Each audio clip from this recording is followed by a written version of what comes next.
You are watching the number one podcast in the whole YouTube wrestling community. And I'm one of your hosts, Juan. And I'm your other host, Jean-Paul Leck. And together we are... Rodrigo! Happy Friday, everybody. Good Friday for a lot of you, and another day of isolation, unfortunately. But you know what? We're getting used to this. It's really nice. It's really neat to be able to record right away, Mr. Leek. For some people that are hating to the isolation, we understand, but we hope that regardless of everything you're doing, exactly. We're just making the best of it. We go, you know what? Hey, at least we can. I mean, normally we're here right on Friday night, right after the show for you. But every Wednesday and Monday, at least we're looking on the bright side, and we can, bring you the best review in all of the YouTube land to you guys right away. So that's the one positive we're making out of this situation. There you go. That's how you say it. It's like that's what we like to do, and like every other Friday, we have Friday Night Smackdown for you guys. This time, hey, we don't have almost nothing really bad to say. The WWE, when you put a little bit of effort, Yeah, it's like am I watching the right show? Let me adjust my shades here. Like I don't know what's going on. This show actually wasn't bad. Like I was telling you, I think it would get the slight edge over Raw. I mean, this didn't really have any exciting debuts like Raw had. Bianca Belair was cool. I wasn't really expecting her even after what we saw at WrestleMania. But her, like I said, her debut kind of fell flat on Raw because they just relived the spot that they showed on WrestleMania. So it was kind of like, am I watching the same thing here? So it didn't feel exciting. But, we saw Nia Jax and stuff. So for some people, I guess that's pretty cool. But on SmackDown, the only really debut we got was the Forgotten Sons. And we already forgot that. They forgot. And with Corey Graves, so, he put it so great. What did he say? The tag team that dominated NXT. Yeah, dominated NXT, and it's like dominated. What dominated? Like the mat, like with their shoulders for the 3 count. I don't know what else they dominated, but the Forgotten Sons are here. Hopefully, they get a little more rub, a little more of a push on the main roster than on NXT. That was a good joke. Everybody can start laughing. But like I said, and like Juan said as well, SmackDown, it was a decent show. We got more than we did on Monday Night Raw in terms of decent showing, but I'm really excited for what's to come at least. Different like a little bit of build up with some superstars. We got something about Braun Strowman going against a familiar face from him, Bray Wyatt. So they're kind of gonna use that rivalry. They're gonna use the whole story from the Wyatt family. It's gonna be hey, I brought you to the family. You turn on me. You abandoned me, and now you're the champion. You have something I won. So we're gonna have a match for that. So thank you so very much for every single one of you that are watching, are subscribing. Thank you again. Jean-Paul and myself have no words to describe how good we feel about all of you. We have great reviews for you guys. We have like Jean-Paul was saying, Monday Night Raw. We have AEW. We have NXT. We have every single thing right here on our channel. WrestleMania in English and Spanish, you name it. We have it all, Jean-Paul. So before we start, I want your thoughts very quick. We reported in the morning the Revival were granted their releases from the WWE. Thank you so very much. Good luck in your future endeavors. So what are your thoughts about that? Are we like Nakamura? AEW? Hello, Cody? I definitely think they're knocking on the door. I'm sure they have that at least minimum 30-day no compete clause. So they're probably out of action for at least a month. Not that obviously shows are still going on, but it's not like, you see a lot of these people, they kind of toured the independent scene a little bit before they really signed to a promotion sometimes. So that could have maybe been something that the Revival did. But I feel like they're definitely going right to AEW. They are friends with the Young Bucks. And it would just make sense for them to do that in the sense that it's like, why not? You go to the rival promotion of WWE. But I'm going to be on the flip side here for everybody saying, oh, I can't wait for them to go. I can't wait for them to go. Okay, what about, the Jurassic Express? What about the Best Friends? What about Death Triangle? What about all these other amazing tag teams that you have in AEW? What about your boys? The Lucha Bros. Well, yeah, that's Death Triangle. Yeah, that's what I mean. All all these amazing tag teams and groups and stables and everything you have in an AEW, and then you want to add the Revival on top of it, that's going to be like, this might not be the correct analogy, but it's going to be too many cooks in the kitchen. You're going to have too many, you're not going to have, more mouths to feed than you have food. Not every one of these tag teams is going to get an opportunity. So it's going to be the same thing like WWE main roster is feeling. You have all these people signed and none of them are on the show.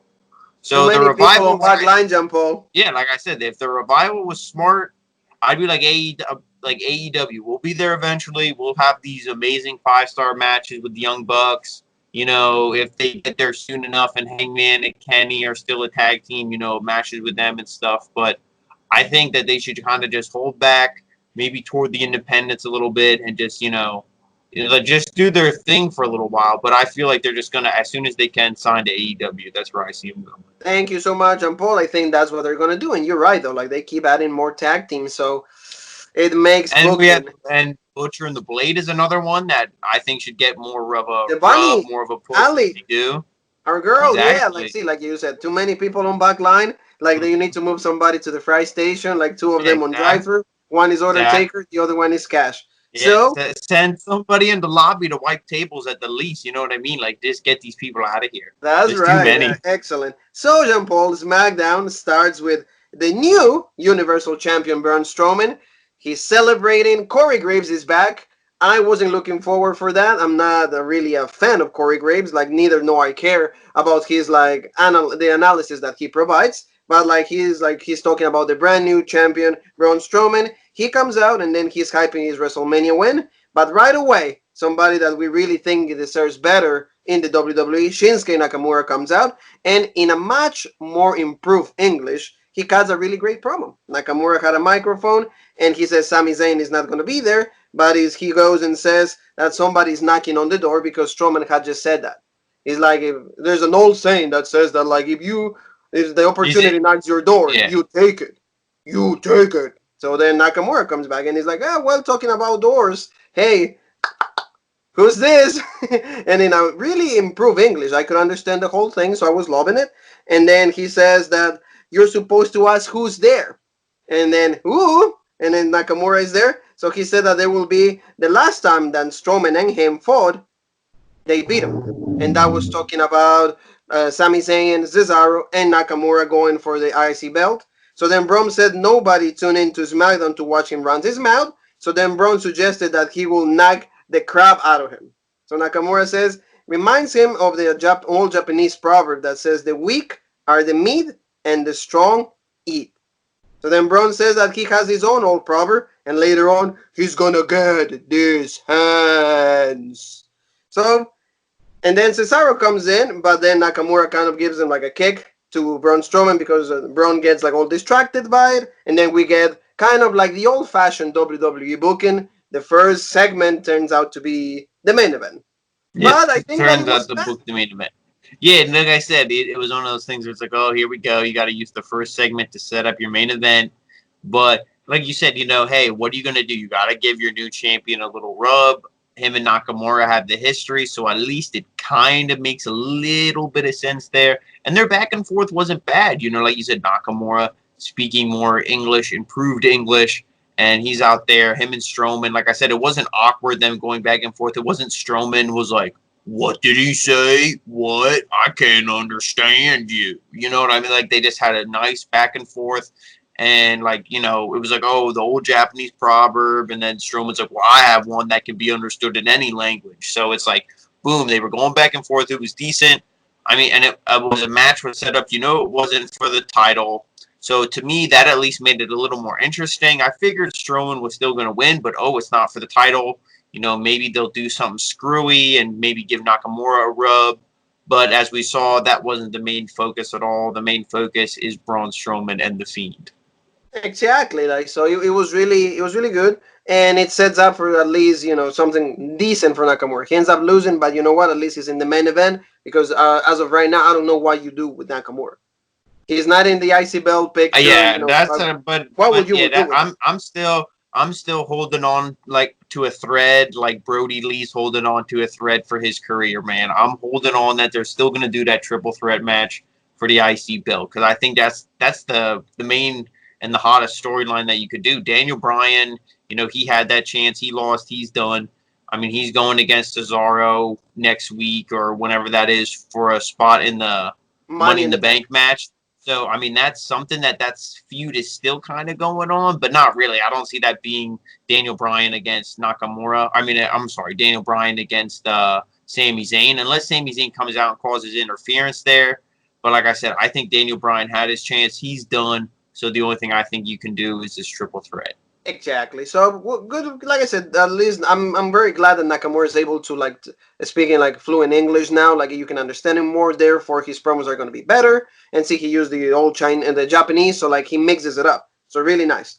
Now we're going to rematch for WrestleMania. The Kabuki Warriors trying to get their titles back from Alexa Bliss and Nikki Cross. We knew that that was not going to happen because we mentioned in our predictions, we mentioned in WrestleMania review, they love a Bliss with gold and Nikki Cross, and I will say Michael Cole even said it when the match was over. He said these two look good with gold, and I was like, yeah, these two. I know what two he was talking about on Alexa Bliss. That's the.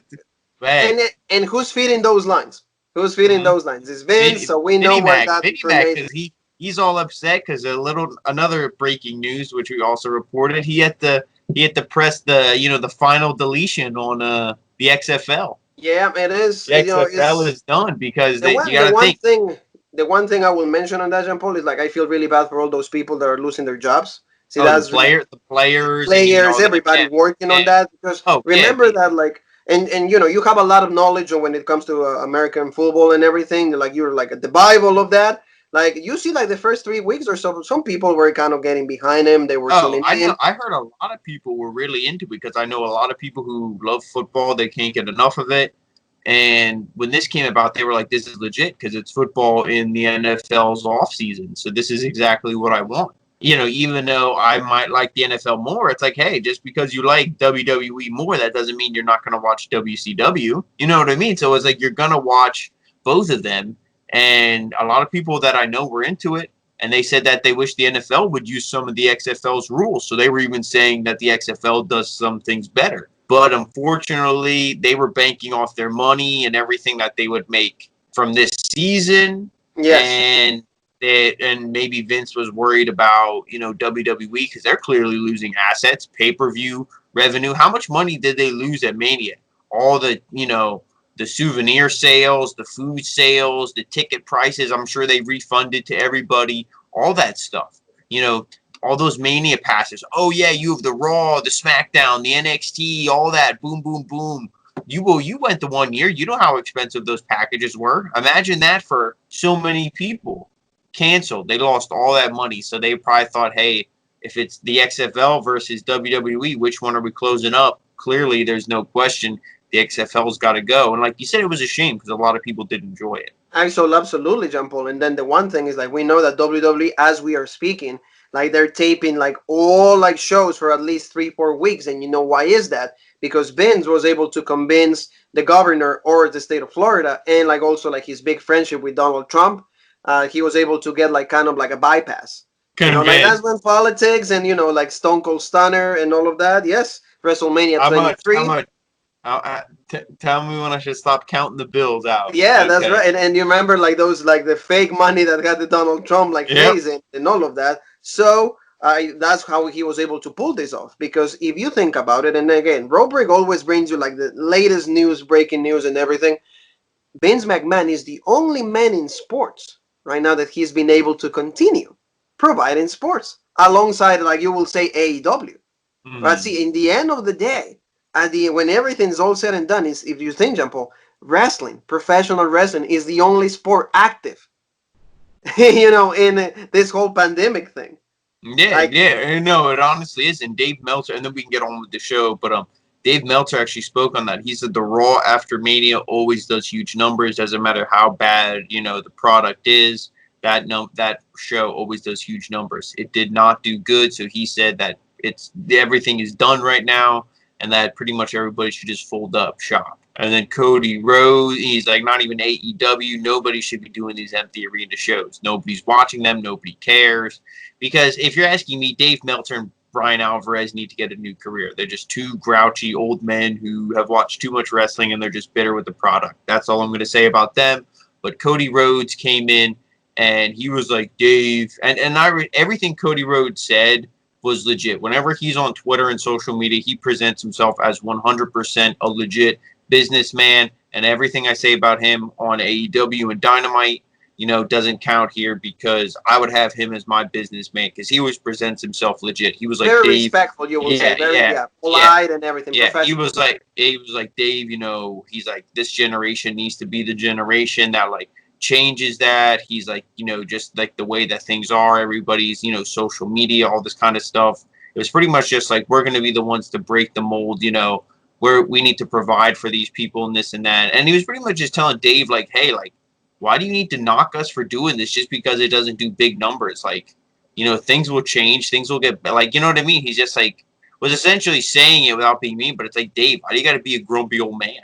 Pretty much like a lot of people, Jean Paul. I agree with you. And many of you, all the Road Break family that is watching, Meltzer at some point is like, he acts like a cancer. Because if you don't like anything, come on, like this situation is not, we're not even crashing the shows. We will never do that. We just try to provide criticism. It's always constructive criticism, but we are supporting the fact that, like, despite of everything, we get a show to talk about. So you know what? Thank you for saying that about Cody, and that's all the information that we have in all of those regards. But moving back to SmackDown, Jean Paul, Alexa Bliss, Nikki Cross, they end up retaining the championship because, like you said, they love it. They want her to have gold. But the match was like, I will say, it was good. It was decent. It was similar to what we saw at WrestleMania. Yeah, it was there. It was definitely right there. So I want to hear. Yeah, it was definitely like their Mania match, like because the Mania match was decent. It was legit. It was the best you could get out of those four, I would say. I mean, I think if you had a triple threat match, like a singles triple threat match with Kairi Sane, Asuka, Nikki Cross, that would have been way more legit. But we got the tag team because obviously, so whatever. It was a decent match at Mania. This match was kind of the same thing, but like you said, just toned down a little bit, not as good. But I would have did something with it. Like I said to you, I would have, because you knew, like we said, you knew who the winners were going to be. So when this thing was over, I would have had Kairi take the pin, and Asuka could have gotten her face, been like, what the hell's your deal? Why are you always getting pinned? I'm the legit one. You're bullshit. Boom, boom, boom. Start the feud with them because the tag team division is pretty much done. There's rumors you're going to bring the Iconics back. So obviously when they come back, they're going to be like, we demand a title shot. And they're probably going to get it because that's just how it works in WWE. You just demand something and you get it. So and they'll get the title shot. Iconic. No, you go ahead. Exactly. So then after they say that all bullshit, they're going to get their title shot. So what do the Kabuki Warriors do? You might as well split them up, feud them, move them on into singles roles. And like I said, hopefully they do a superstar shakeup soon. One stays on Raw, the other one moves to SmackDown, and you put them in a singles role where they should have been all along. But instead, it seems like there's still going to be a team because, like you said it perfectly, the Kabuki Warriors are lost. They're just floating around, and creative's like, we don't know what to do with you. So, Asuka, just keep running your YouTube channel, which is way more successful than your WWE career. Absolutely, it is because like she goes to the market, like she plays games, like she does a lot of things. I've seen like she bake a cake the one day and everything. So like you're right, like she has a lot of views, and her personality shows even more in the show rather than like in the ring. But Jean Paul, let's talk about the last sequence of the match. Bliss broke up the hole that Kairi Sane was like about to win, and then she goes out. Then Kairi Sane goes back into the corner so she could hit a tag and climb up for the insane elbow. But then Nikki moves and Sane landed on her feet. Then Bliss got the tag and got the DDT. Awful DDT. Not even a DDT. That is a bullshit DDT. Dude, I'm sorry, but your woman is bullshit. Hey, Jean Paul, I don't look at her wrestling ability, okay? See, we talk about Meltzer being a cancer. Maybe I am a cancer when it comes to Bliss, but you know what? Hey, but even I can say that, like, that DDT that she hit was god-awful. That was absolutely terrible. And, honey, you got to, like, improve those moves right there. Go outside. You say stay home, on the porch, and try to DDT people. I think if Jake the Snake saw that would have took 3 years off his life.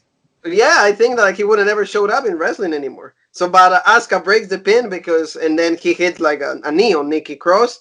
and then Alexa nailed the Twisted Bliss on the outside onto like all three of them, and then cool. See, that move was good onto like Kairi Sane and Asuka. See, that delivered, that was at least decent. So she goes back into the ring, and then she went for another Twisted Bliss in the ring, but then Kairi Sane moved, and then Nikki got the hot tag and hit the Twisted Neck Breaker, and Bliss and Nikki Cross get the win. Everybody's excited. Happy. We knew. The only thing I will say is I think and this is just a personal preference, I think Nikki Cross's finisher is bullshit. That would be like, somebody's finisher is like a Russian leg sweep. Yeah. You know what I mean? Like the Sandman or like Jeff Jarrett, how in TNA he had the stroke, which was like a front Russian leg sweep. Like an invert, like you fell forward instead of back. So it's pretty much the skull crushing finale. That's yeah. So I'm like, this is like a bullshit finisher, like a neck breaker is like your finisher. I mean, sometimes when she does it really fast, I'm like, okay, that kind of made it look legit. But when she does it, unless she does it at like really fast speeds and does it kind of slow, then I'm like, this looks like a bullshit setup move. Like this looks like a move that you would see legit people kick out at one, and you're like finishing people with it. So I'm like, you know what I mean? But I understand like what you're saying, but it is what it is. So, ladies and gentlemen, Elias, ring, and Elias is in the crowd, and then he's talking about he's in the balcony where like Baron Corbin like threw him like 3 weeks ago. So he's talking about his match at WrestleMania, and he has a song for us called "Walk with the King." So he said to clap along and don't worry about your neighbors because they're all clapping too. And yeah, Jean Paul is already like done. He's like already asleep. So the song was like about like his match with Baron Corbin at WrestleMania. Do we care? No, thank you. So then they play a video package of something that we definitely were really hyped up. We were clapping. We were on the floor. We were like doing all kinds of stuff. Mandy Rose and Otis, like that storyline. And then we get Dolph Ziggler coming out, and then he comes out with Sonya Deville, and they were really unhappy, so they go right away to Michael Cole and Corey Gibbs, like, you think this is happy? You think that like we're like you guys are having fun here? Like we lost our friend. This is serious, so come on. Yeah, Dolph Ziggler even at the office, because they were showing pictures and stuff. He's like, you think identity theft is, he's like, you think this is funny? Which is like they're quoting a line from The Office. So Dolph Ziggler there, you got to be unoriginal. You can't even think of your own promos. But like you said, they were. And then the best thing was, which you'll take us through, is when Tucky came out. Oh yeah, Tucky came out. Tucky comes out because there was no Otis or Mandy, but there's a reason for that. And he says, and Tucky says he's sorry to interrupt their meltdown, but he says he knows that like his minute with Otis and Mandy being happy, and he says, let me show you something. I have some a little bit to show you. So he goes to the Tron and he shows pictures of Otis and Mandy, like they're working out together. He's legit. We all loving it. And Otis, Otis has the bananas with him. Well, Otis likes his potassium. Otis likes his potassium. I bet Mandy Rose likes Otis's banana too. So.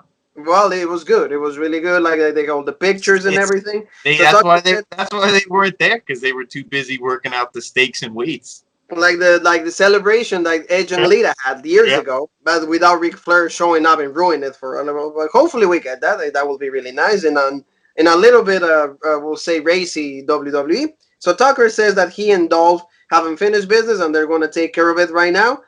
Really quick match, and in the end, Dolph Ziggler actually beats Tucky one more time. He nailed a super kick off the post and got the win, because also Sonya was kind of causing distraction and everything.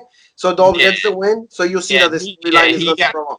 It's going to continue going. He got rammed into the ring post, I think, and he when he was coming back from the ring post, and he was like, and he was all done. It was super kick and over, and I'm like, what's the super kick? Was it the super kick or the zigzag? What's like the finisher? Is it the super kick right now? Because everybody kicks out of the zigzag now. Yeah, the zigzag became like the signature now. Yeah, I thought the zigzag was the finisher. Now the super kick's the finisher, and I'm like, okay, Shawn. Like when Shawn Michaels said you spend your whole career being a Shawn Michaels wannabe, it's like, dude, you're literally living what Shawn said, because you're trying to finish people with super kicks, and he is doing it, but it's a bullshit victory.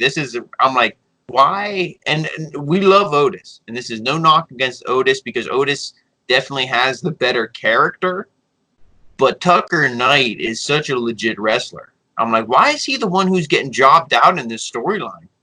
Yeah.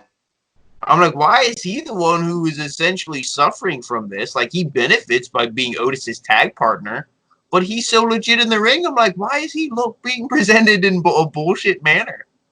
There you go. I'm telling you, Jean-Paul. I don't That's know. the only thing I'm like, okay, like, yeah, Otis had a legit Mania moment. That's cool. I mean, Dolph Ziggler's legit. Don't get me wrong. Dolph Ziggler's, he's not a slouch. He's not out there like Elias or Baron Corbin or somebody like that. But I'm like, Tucker Knight doesn't deserve to just lose either, whether Sonya Deville interferes or not. Like, let this dude get a win. Yeah, it is true. It is true. So the storyline is going to keep going. So we're going to go to the next part. It was the dirt sheet. It was The Miz and John Morrison. Like, they're very excited, especially because The Miz said, oh, yeah, we retain our titles. And then it's like, Morrison's, what? No. I retain our titles. I was the one that for the whole match. This is good. This is good here. Yeah, he goes like this. It's hard times for citizens of the world, but they're going to share some good news, and the good news is that they retain we're doing hard times. Oh yeah, like Dusty. So it's like they retain the titles, and the Miz says also that he's the first superstar in WWE history that he defended his championship and retained from his couch. So they said that with injury. Well, injury. There you go. So quote unquote coronavirus. And they said that Otis finally kissed a girl, which is good news. It's legit. I mean, we all feel happy for that. Then they brought up AJ Styles and The Undertaker's Boneyard match. He said The Undertaker's back, and it wasn't them being buried, so that's good news too. So Miz then said that Braun Strowman become the new Universal Champion, and he'll be on every show. Shout out Goldberg. So that's much like previous champion, so that's good news too. So they had several things like. To me, that was the best part of the whole thing. I mean, this was an entertaining segment, but when they said that shit about Goldberg, like, oh yeah, we're actually gonna have a champion who's here almost every show. That's good news. I was like, because like we reported, Goldberg really pushed to beat the Fiend. The way that it's almost sounding now is that the Fiend was supposed to beat Goldberg, which is what 99.9 continued. People thought that like barely anybody thought Goldberg was going to win, but he really pushed for it, and because it's Vince McMahon and it's Goldberg, whatever had happened, but a lot of people had heat with Goldberg when that happened, and not just the Fiend, and I'm not talking like you and me and everybody else on the internet who are like, had heat with Goldberg. No, this is wrestlers backstage. This is people in WWE who had heat with Goldberg because they're like, dude, you're like 50-something years old. You're here for like 3 matches a year max. Why do you think that you deserve to be our champion versus a guy who completely reinvented himself? Look at you look in the crowd. Look how many kids, young adults have the hurt and heel gloves, have the Fiend mask, the Fiend shirt. The Fiend is definitely, he was, even after the Seth Rollins bullshit, the hottest thing in WWE. And then Goldberg comes along and is like, so. And then, he pretty much buried the guy. You're right. Absolutely agree. Like, and I don't think as of now, they're not having plans on bringing him back. And good. His career should be over. He should be doing something else. We don't need Goldberg. I really hope that this is, and this is a shame to say because Goldberg, WCW, it was legit and stuff, but ever since I saw the real Bill Goldberg from the Stone Cold podcast, I hope we never see him again. It's not necessary. So Morrison and the Miz, they did a version of the Hey Hey of their theme song that they had on WrestleMania, so that was kind of cool. But then they get interrupted by the Usos. They came out to stop and during the mid song, the champ said, "How dare you?" when they ruined their performance, and the Miz wondered why the Usos were out there. So the Usos said that they needed to defend both titles. So Miz said that he wasn't clear to he wasn't clear to wrestle. So Morrison said that he has the Miz's back and everyone else gets in front. And then the Miz says that he's still not medically clear, like I said before. But then we get people at home, like you said, people at home. They cannot say Performance Center. So the New Day comes out and they keep talking about hey, I've been talking to Freddie Prinze Jr. I've been talking to Fox officials, WWE officials. I've been talking to everybody else. And we just get confirmation that next week it's going to be the other 3 guys that weren't able to perform at WrestleMania. They're going to have a triple threat for the titles. And I mean, legit, I don't really care for it. I don't know why they have to keep defending those titles. It seems to me that they want to get the titles I'm off Morrison. I'm gonna make a weird, dumb bullshit prediction. But WWE has been weird and bullshit before, so this might not be too, crazy here. But watch Big E and is it Jimmy or Jay? Who knows? Jay. I think it's Jay. Watch Big E and Jay recreate the same spot that Morrison did, and they fall down with the belts together. But the Miz is out. Yeah. So they'll keep this feud going with those two teams, but the Miz will lose. So Miz and Morrison no longer have their titles because they're definitely setting this thing up for the split between Miz and Morrison, because both of these teams were constantly like, yeah, good job defending those belts, Morrison. That was all you, man. Good job. They're just really trying to rub it in and plant that seed in Morrison's head that, like, he's the superstar and Miz is the bullshit coat rider. He's just riding his coattails. He's not actually carrying any weight. So I agree. I could see Miz, or maybe Miz, maybe he just loses. Maybe Jey Uso climbs up there, pulls down the belts, Usos win. Big E, boom. Maybe it's a unanimous winner, but I do not see them retaining, next week, if I'm going to make a little prediction. I feel like they're going to. It's very unlikely for me. It's very unlikely, and I don't like that because, like I said, I think that like the Miz and Morrison do a good tag, and see like they have this song, the Hey Now, like they kind of like the good news, like they have a lot of things going for them. The dirt sheet is actually not a bad show. If I was booking, because now that was how I would do it. Now I want you to see if you agree with me on this, but the way I would book it is what I said earlier. Like, if you want to make the Forgotten Sons be somebody legit, you have Miz and Morrison retained, but there's still kind of that animosity. There's the tension between the two. Then maybe they beat the Lucha House Party. Okay, yeah, whatever, next. The Forgotten Sons are like, well, we're the only team you didn't beat, blah, blah, blah. Give us a shot. They seem confident. They go against the Forgotten Sons, and then that's who they lose to. Give them the Forgotten Sons. Give them a rub, even if they're only the champs for a month, and then they drop it to the New Day. Oh, well, at least they had at least they had the belt. The championships for a little bit. Yeah, and also the main storyline is, to me, and it should have been the thing since he started day one, is get John Morrison in a singles run. John Morrison versus Sami Zayn. If they book it legit and not a bullshit thing like we saw at Mania, take my money, because John Morrison and Sami Zayn will be a legit match. Oh yeah, it will be really good. So talking about the Forgotten Sons, we got their debut. They're the newest edition of the SmackDown brand. So they go, like you said, against the Lucha House Party. And again, it's just a match to enhance them, because like they're the most dominating team in NXT. So that's a complete like lie by Corey Graves. And now they call like Lucha House Party. He must have still been feeling a little sick when he said that. I agree with you on that. And then, pretty much the Forgotten Sons got the win. And how they got it is Blake went to the floor, and then Cutter took the tag, and then the Lucha House Party got some offense in, but then they couldn't close the deal as Metal Lick hit Cutter with a few drop kicks, only to have the cover broken up. And then we go like to the pretty much the finisher from the Forgotten Sons, and that was it. That was pretty much it. So Forgotten Sons get the win. Hopefully, like you said, they are portrayed in a way that like we believe that they're legit, because even in NXT they didn't seem like. No, I mean, like, if you look at these guys just from like, okay, they got the gimmick, they're all the Forgotten Sons. They look like a tag team. They look like a stable. Their wrestling ability isn't awful. They're not the Young Bucks. They're not the Lucha Bros, but they're not awful. They definitely, in ring and everything that they've been through, deserve, at least a one run as champion. If you can give championship belts to half these teams that you give them to, you can give it to the Forgotten Sons. So I definitely think they're deserving of it. I think in NXT they were misused, but it was just unfortunate because when you had teams like DIY, AOP, the Undisputed Era, all these different tag teams come through, it's like, hey, we're sorry, but there's just everyone else is more marketable than you. That's the thing. I feel like the Forgotten Sons have no marketability. You can't sell them. Like, nobody's going to buy a Forgotten Sons t-shirt. I think when they actually did get a t-shirt on NXT, they were like, we didn't even know we had one. until I went on the WWE shop and was like, oh, we have a shirt? They're like, I don't even know if I'm getting any money from it. You know what? They forgot that they had a shirt. Yeah. That's over. Exactly. That's so bad. So it's that.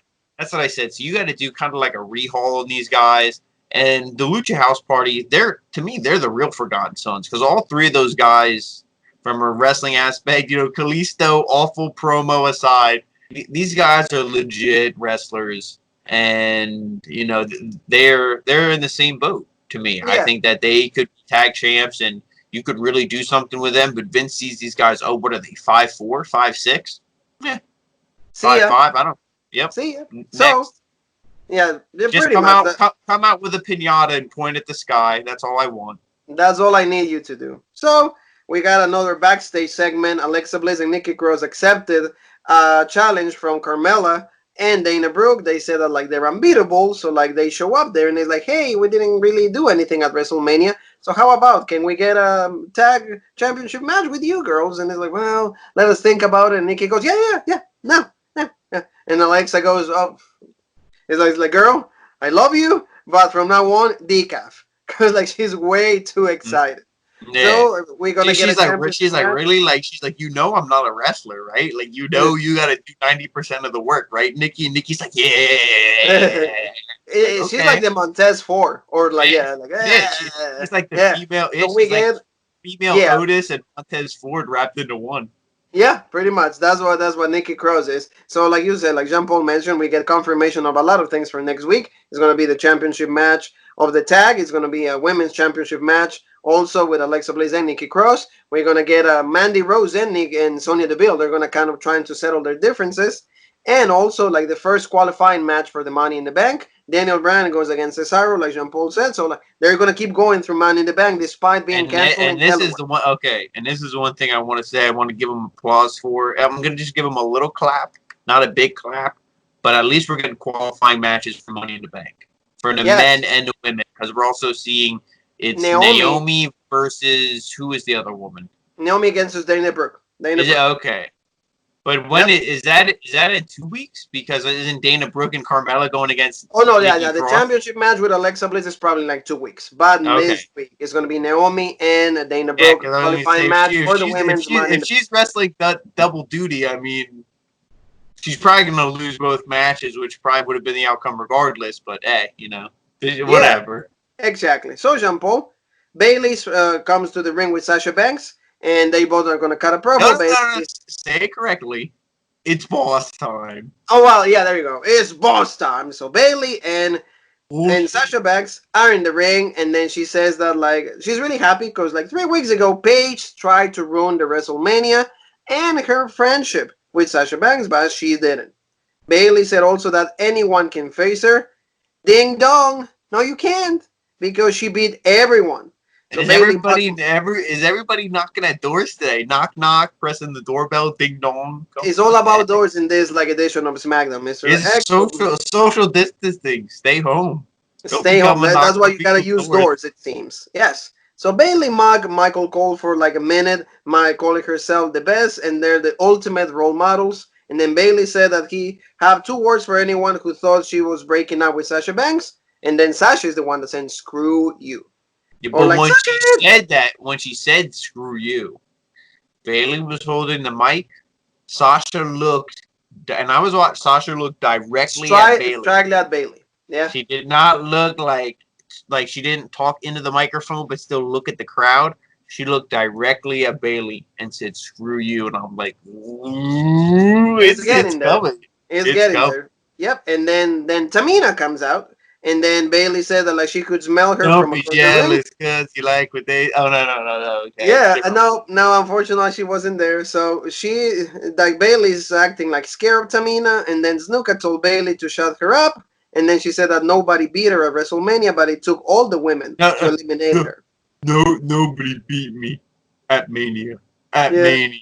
Can you please call it WrestleMania if you're on the show? Can you like make it seem legit? You're like at Mania. Yeah, I mean, I know it was a bullshit show, but your match was actually kind of like decent. So can you be like at WrestleMania? Can you at least give a damn, please? Can you at least say WrestleMania? Yes. Like Sasha said, like maybe she took a coconut to the head instead of hiding in one. Yeah, he did say that. So then she challenged Bayley to a one-on-one title match. But then bang, Sasha got in the way, and then she said that Tamina just came back or whatever from whatever coconut shell she's been hiding it for a year. So then she can just come back and make demands. Bayley says she can have her match if and only if Tamina can beat Sasha Banks. So then the boss didn't seem too thrilled about it. And then Tamina goes, sis, you just got screwed by your friend. So like you can see like they're trying to build up the same kind of tension that Morrison and The Miz, like the same thing with Bayley and Sasha. So we're gonna see, something that happening, but like at the end, the main thing is gonna be Sasha is gonna be demanding a title match with Bayley. It's gonna end up like now if I'm booking this, Sasha Banks gets the win and Bayley helps her, because Bayley should be like, no, like Bayley shouldn't be the one who is turning her back on Sasha. Yeah, she didn't break up the pin at Mania, but like I said to you, why would you break up the pin even though Sasha's her best friend? Hey, if she's gonna get eliminated, why would you want that on your hands? Oh, Lacey Evans eliminated you. It wasn't me, but I'm still gonna defend my title. That's what I would have did in that situation.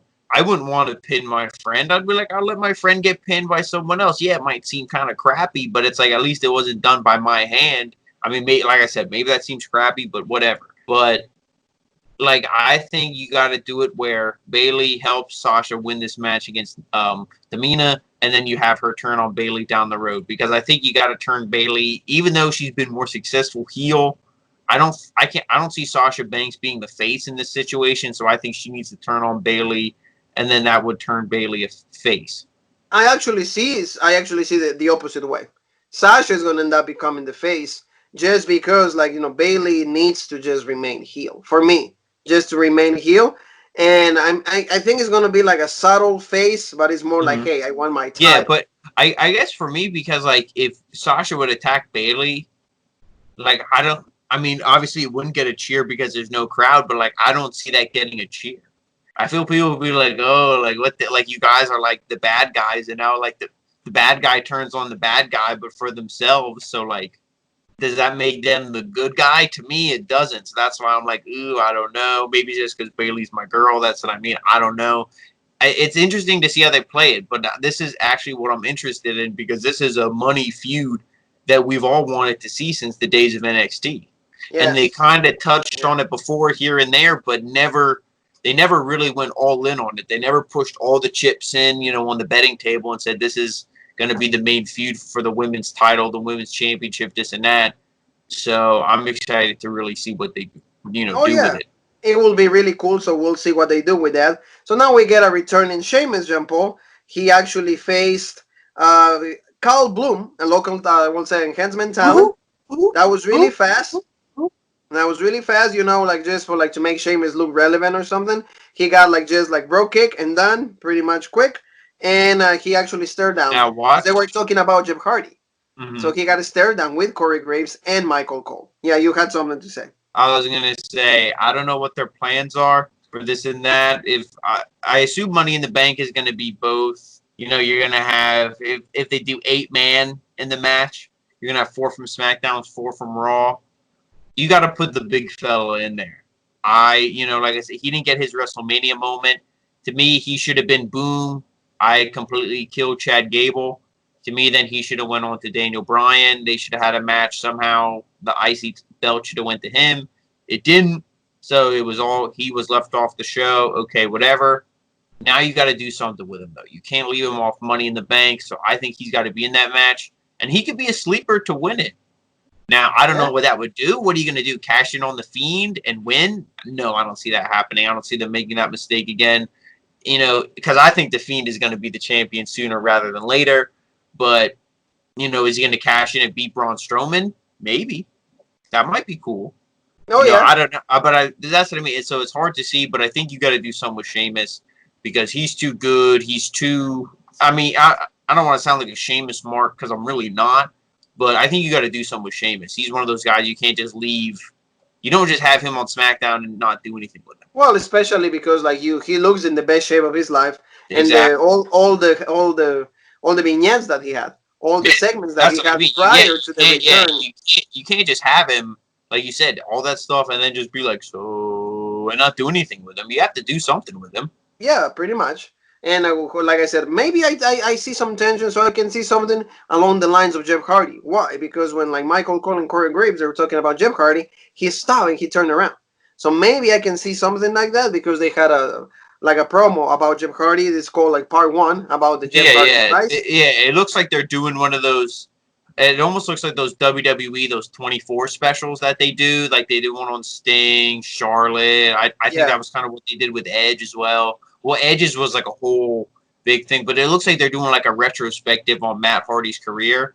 I'm sorry, Jeff Hardy's career. Yeah, on Jeff Hardy's career. So it seems like they're gonna, like they said, tonight was part one. They're probably gonna show all the parts throughout these next couple weeks.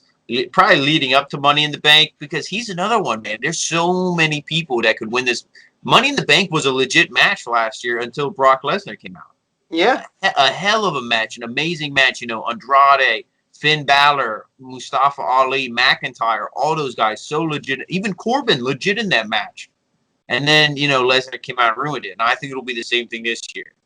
Whether there's no crowd or not, I don't think they'll make the same mistake. I think we'll get a legit winner, hopefully.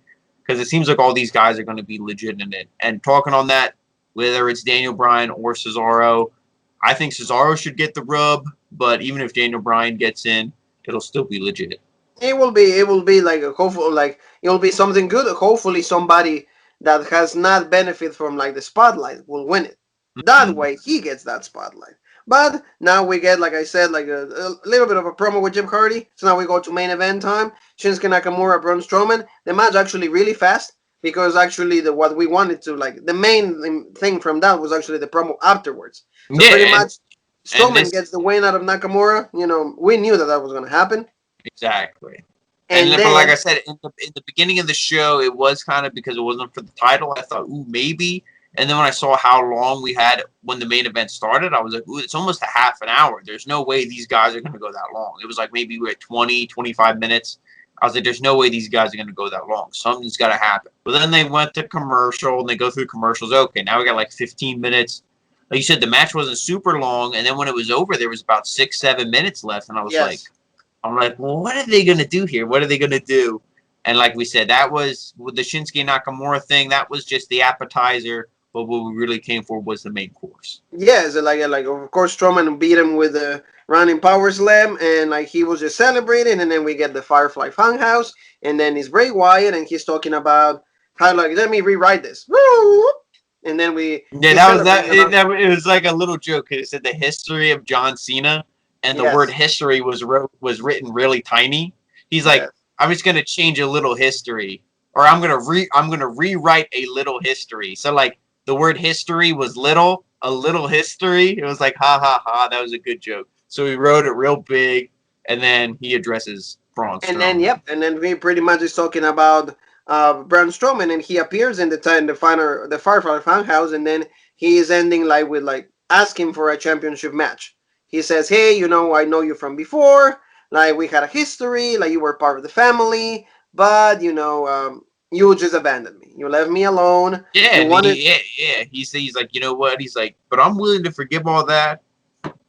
But he's like, let me see what my friends say. Like, Mercy was the buzzard, was like, no, that's bullshit. Huskus, Abby the witch, they were all like, no, that's bullshit. Like, but then Rambling Rabbit was like, I like him, dude. I think Braun Strowman's cool. And then Bray's like, shut up. He's like, can I live? He's like, we're like Rabbit. Like, why are you always against me, bro? He's like, that's why I kill you in every segment. Yeah. So he was done with Rambling Rabbit. He's like, they don't want me to forgive you, but if you can say you're sorry, it'll be legit. And Strowman was like, no. I'm not going to say it. And on top of that, he says, well, if that's the case, you have something that I wanted to get back, and that's the Universal Championship. So I want that, and I want a match with it for it. And then he's like, well, woody wowie, bye. And then Strowman goes like, no, break. Hold on a second. He's like, hold on a second. He's like, don't forget, let me in. Yeah, he's like, whenever you want, he's like, let me in. He's like, whenever you want, like, I'm ready to get let in.